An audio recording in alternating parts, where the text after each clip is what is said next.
Boa tarde a todos, boa tarde a todas, são 15h30, é tempo de esperançar. Estamos aí,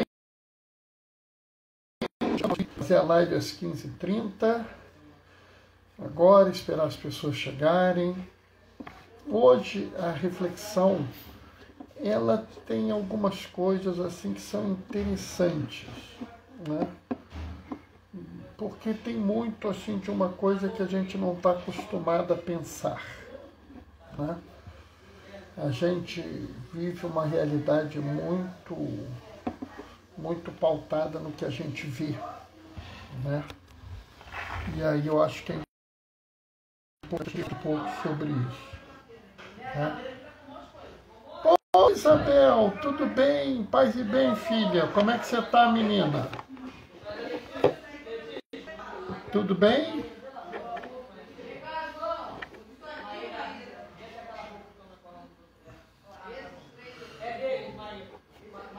Paz e bem, Isabel.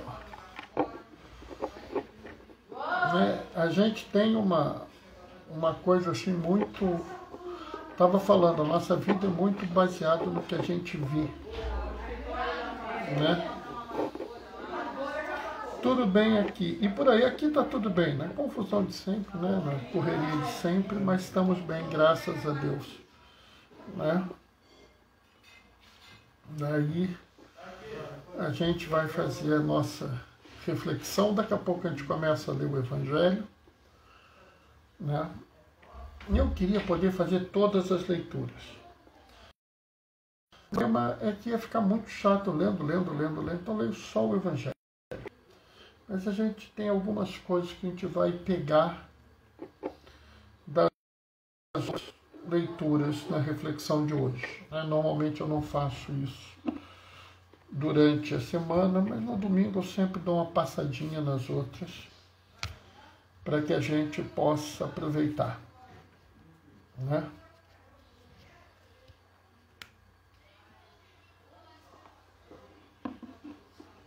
Então vamos...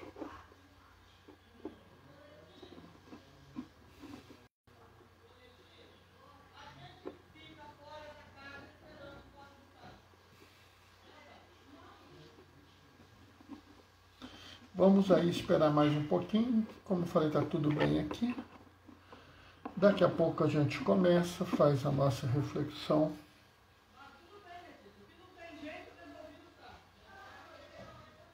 Né?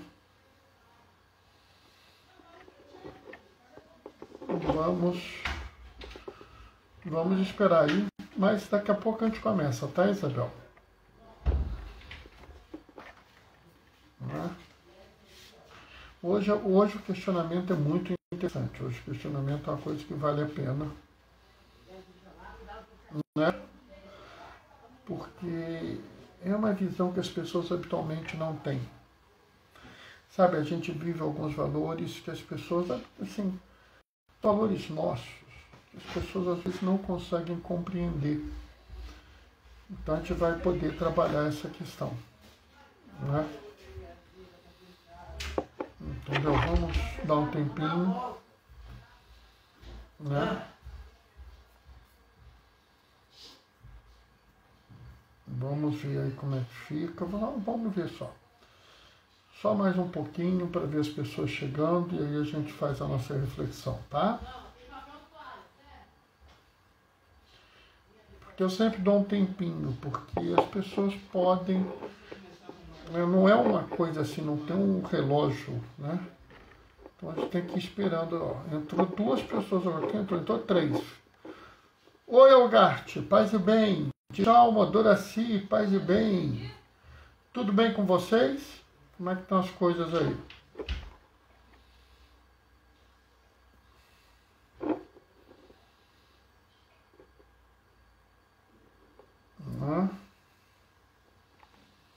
Daqui a pouco a gente vai entrar, fazer a nossa reflexão. Hoje, inclusive, vai ser um exercício, porque para eu fazer a reflexão de todas as leituras de forma adequada, eu teria que ter muito mais tempo. Então a gente vai trabalhar um pouco Mas é assim mesmo. Djalma e Doraci estão falando, tudo bem, graças a Deus, que bom.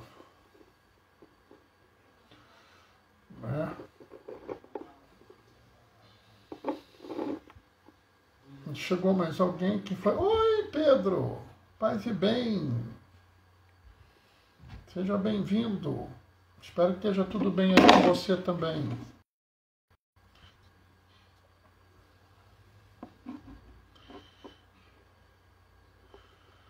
Bom, vamos começar? O Senhor esteja convosco, Ele está no meio de nós. Proclamação do Evangelho de Jesus Cristo segundo Marcos. Naquele tempo, Jesus voltou para casa com seus discípulos. E de novo se reuniu tanta gente que eles nem sequer podiam comer. Quando souberam disso, os parentes de Jesus saíram para agarrá-lo, porque diziam que estava fora de si. Os mestres da lei, que tinham vindo de Jerusalém, diziam que Jesus estava possuído por Beelzebul e que, pelo príncipe dos demônios, ele expulsava os demônios. Então Jesus os chamou e falou-lhes em parábolas. Como é que Satanás pode expulsar Satanás? Se um reino se divide contra si mesmo, ele não poderá manter-se. Se uma família divide-se contra si mesma, ela não poderá manter-se. Assim, se Satanás se levanta contra si mesmo e se divide, não poderá sobreviver, mas ninguém pode entrar na casa de um homem forte para roubar seus bens sem antes o amarrar. Só depois poderá saquear sua casa. Em verdade, eu vos digo, tudo será perdoado aos homens, tanto aos pecados, como qualquer blasfêmia que tiverem dito. Mas quem blasfemar contra o Espírito Santo nunca será perdoado, mas será culpado de um pecado eterno. Jesus falou isso porque diziam, ele está possuído por um espírito mau. Nisso chegaram sua mãe e seus irmãos, e ficaram do lado de fora a chamá-lo. Havia uma multidão sentada ao redor dele. Então disseram, tua mãe e teus irmãos estão lá fora à tua procura. Ele respondeu, quem é minha mãe? Quem são meus irmãos? Olhando para os que estavam sentados ao seu redor, disse, aqui estão minha mãe e meus irmãos. Quem faz a vontade de Deus, esse é meu irmão, minha irmã e minha mãe. Palavra da salvação. Vocês, olhando esse evangelho, a gente tem aqui muitas coisas, muitos detalhes, que têm muitos significados. E talvez algumas coisas não façam sentido, porque nós estamos acostumados a viver o mundo pelo que a gente vê, pelo que a gente recebe de informação do mundo. Então, quando a gente vê uma pessoa, como estava Jesus e seus discípulos, se dedicando ao próximo de uma maneira extrema, ao ponto de não ter o que comer, aliás, tem o que comer, mas não come, a gente acha que ele está doido. Né? A gente acha que isso é um absurdo. Os próprios parentes de Jesus, vendo Jesus e seus discípulos agirem assim, falaram, olha, isso estão fora de si, perderam a razão. Não é assim que se faz. E quantas vezes na vida da gente a gente ouve isso? Ah, você é bobo, você não faz isso, você é bobo que não faz aquilo. Eu, se fosse você, fazia isso. Porque, sabe como é que é, né? Todo mundo faz. Né? E esse é um problema muito grande. E a gente tem que entender que cada escolha nossa tem um peso. Se a gente for lá na primeira leitura no Gênesis, você vai ver que rola assim uma situação muito ruim, tem um problemão. E a primeira coisa é uma coisa muito interessante que as pessoas falam assim. Deus pergunta a Adão, por que você fez isso? Adão fala assim, foi a mulher que fez isso. Ela que me enganou. Aí a mulher fala assim, foi a serpente que me enganou. Se vocês olharem bem, e isso é uma coisa que eu vivo falando, né? Deus não sai punindo a torre direita, não. Ele olha e vê que apesar de Adão e Eva terem feito uma burrada, e eles não fizeram isso à toa, eles fizeram porque eles queriam ser iguais a Deus. É um pecado de desobediência, mas é um pecado mediado pela sede de poder. Porque a serpente falou o seguinte, se vocês comerem, vocês não vão morrer, vocês vão ser iguais a Deus. Nota a diferença? Bom, e aí é que é um problema, porque a gente tem uma situação que Deus pune a serpente, pune o antigo inimigo, como a gente fala na Páscoa. Mas a gente sofre até hoje as consequências do erro de Adão e Eva. Então, nós podemos sofrer com o erro dos outros. E o nosso erro pode não atingir só nós, mas a todos os outros que nos rodeiam. Né? Quando a gente pensa nisso, a gente tem que ir adiante. É muito interessante porque Paulo, na segunda leitura, quando ele fala à comunidade de Coríntios, ele fala um pouco sobre isso, né? Que mesmo que a gente tenha uma aparência de perda, uma aparência de ruína, uma aparência de sofrimento, o nosso homem interior, a nossa mulher interior vai ter um crescimento. Sabe, às vezes a gente olha uma pessoa que escolheu seguir a Jesus e fala assim, mas ela está perdendo tanto, mas ele está perdendo tanto fazendo isso,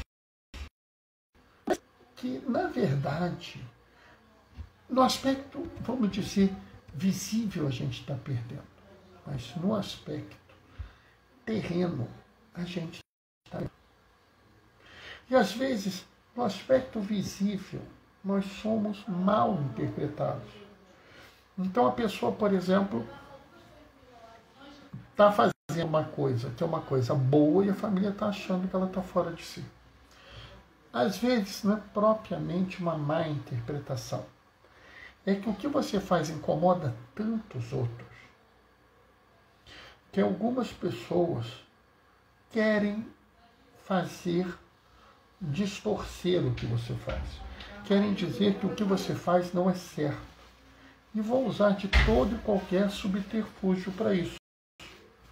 Como, por exemplo, vão dizer que você, como está aqui, não, Jesus expulsa os demônios porque ele serve ao demônio. Ou vão dizer que a sua preocupação com o ser humano é uma questão política. Ou vão dizer que você está fazendo isso porque você quer ganhar like, ou aparecer, outros te elogiarem. Sabe, muitas dessas vezes as pessoas fazem isso e falam isso de você porque é assim que elas vivem. Muitos vão dizer para você, não, você está agindo a favor do seu irmão. Oi, Lívia, paz e bem. Muitos vão dizer assim, você está agindo a favor do seu irmão porque você quer um ganho político com isso. Porque eles, na verdade, só conseguem se preocupar com os outros se for para ter um ganho político. Ou, por exemplo, não, você está fazendo isso só para ganhar like na rede social. Como se, na verdade, eles não fizessem isso. Eles não fizessem seus posts para ganhar os likes. Nós, que seguimos a Jesus, nós vimos um outro mundo. Atrás dos nossos atos visíveis existem realizações invisíveis. Quando você atende um irmão, socorre uma pessoa, né? É claro, dentro da sua capacidade, dentro da sua limitação, né? Você está fazendo um ato visível por aquela pessoa. Mas não é visível. Onde você age pelo próprio Jesus. Você socorre o próprio Jesus. E aí nós temos que tomar cuidado, porque quem divide não é Jesus. Toda ação que serve para divisão é uma ação própria do inimigo. Observa bem, lá na primeira leitura, Adão, Eva, os animais, os seres vegetais, as bestas que existiam e a Santíssima Trindade viviam em perfeita harmonia. Não é? A serpente foi lá para causar divisão.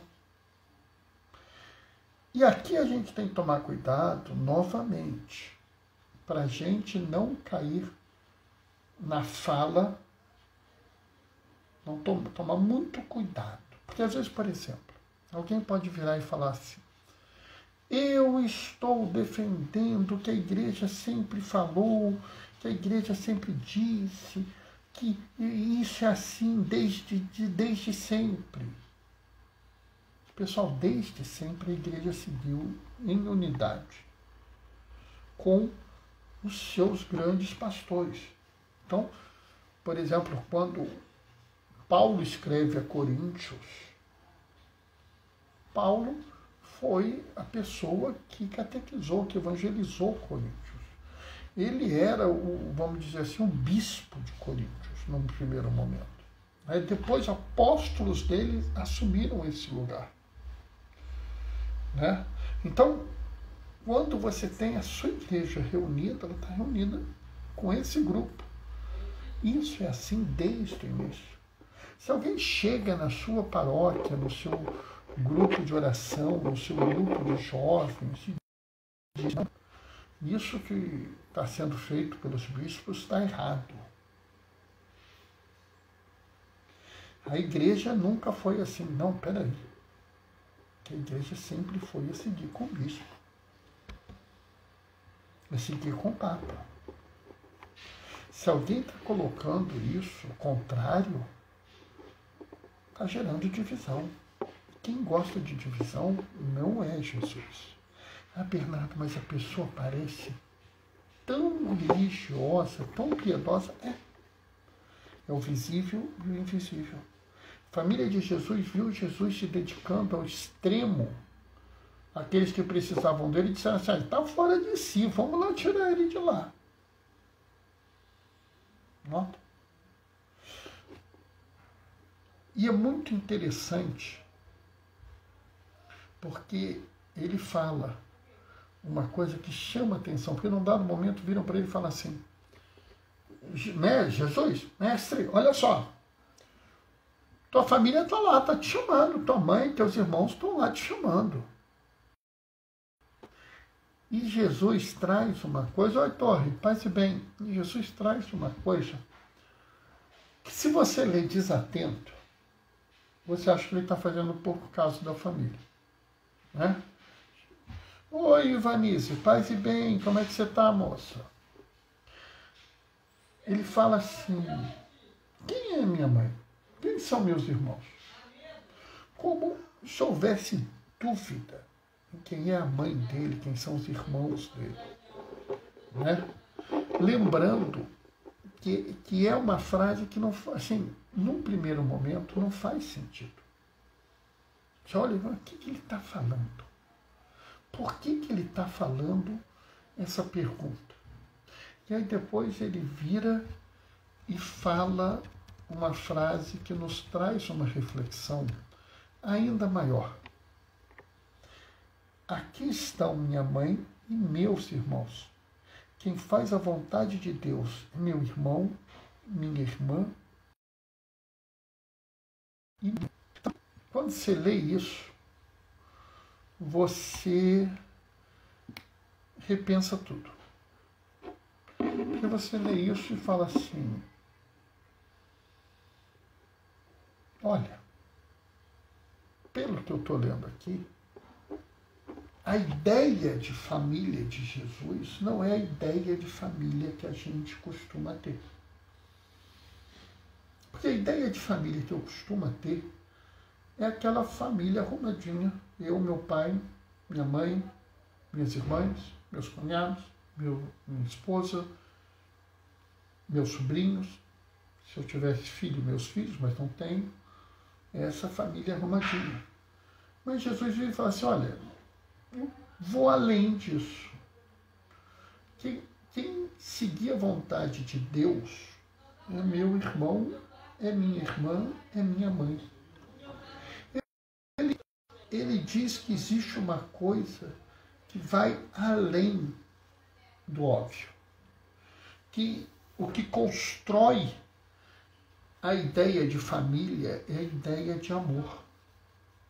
Bernardo, como assim? Porque, olha bem, quem faz a vontade de Deus, o que João diz? João diz claramente que quem não ama não conhece a Deus, porque Deus é amor. E quando eu ouço isso, eu sou obrigado a repetir a seguinte realidade. Ora, se Deus é amor, como é que eu posso pensar em fazer a vontade de Deus se eu não amo? Se Deus é amor, só é possível fazer a vontade de Deus amando. Então, o que me torna família de Deus é amar ao próximo. Bernardo, mas isso não está visível para mim. Não, isso é uma maravilha invisível. E isso cria uma outra realidade. Se você entende que o que te faz família de Deus é amor, você entende o porquê que Jesus estava se doando tanto ao ponto de não ter tempo para comer. Porque isso tornava necessário, era isso que era necessário para fazer a vontade de Deus, se doar ao próximo. É claro que algumas pessoas podem se doar mais, outras podem se doar menos. Outras têm formas, momentos e oportunidades de se doar mais. Formas, momentos e oportunidades de se doar menos.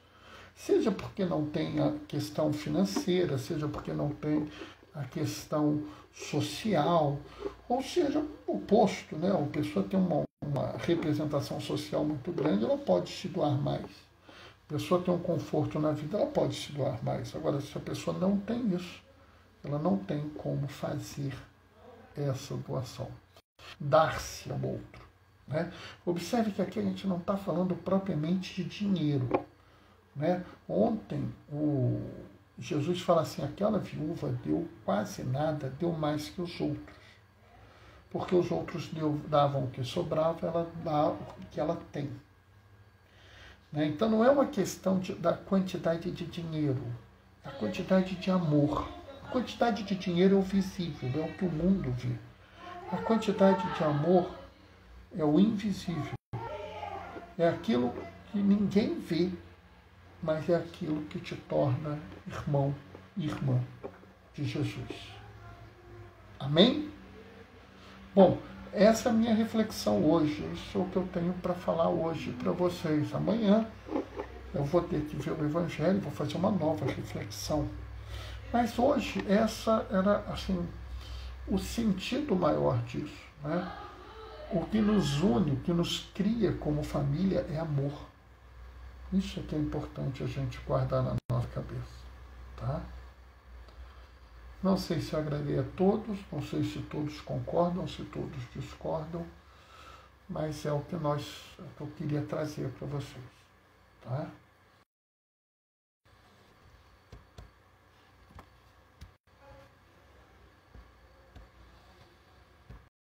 Bom, vou me despedindo.